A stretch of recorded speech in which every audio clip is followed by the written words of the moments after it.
three levels of knowing or knowledge. One is the knowledge you gain through the senses.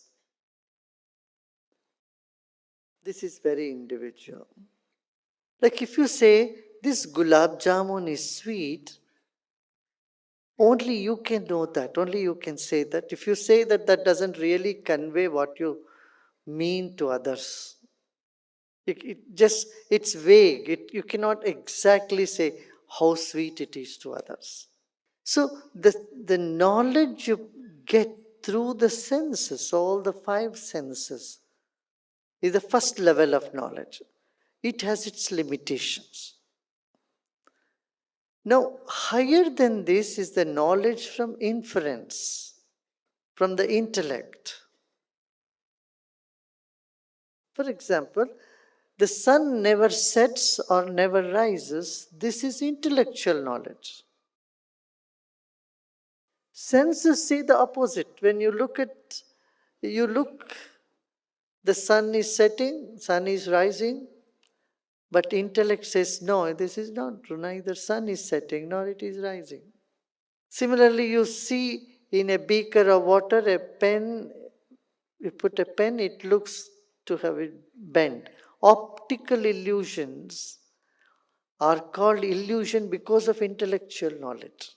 This is superior than the knowledge from the senses. There is a sense, the sixth sense, from which when you get knowledge, that is an intuitive knowledge, is even higher than the intellect. Intellectual knowledge, you calculate, you manipulate, you understand, you acquire, but there is something that comes from the gut feeling, which defies your reasoning or logic. So when you go into that gut feeling and you get that intuitive knowledge, that you will find is even higher than the knowledge from the intellect. That never fails. If it's really intuitive knowledge, it never fails. If it fails, then it was never an intuitive knowledge. It was never intuition. So these three levels of knowledge, knowledge through the senses, through the intellect, and something beyond the intellect, from the spirit itself, from the consciousness itself, are three levels. And they all have their significance, their place. And science is really moving in that direction only. From the intellect, from the sensory knowledge, it knows it is very individual.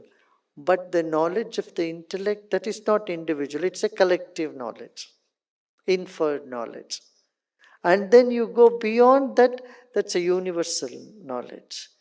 It is beyond time and beyond space. Real education must touch all the three levels.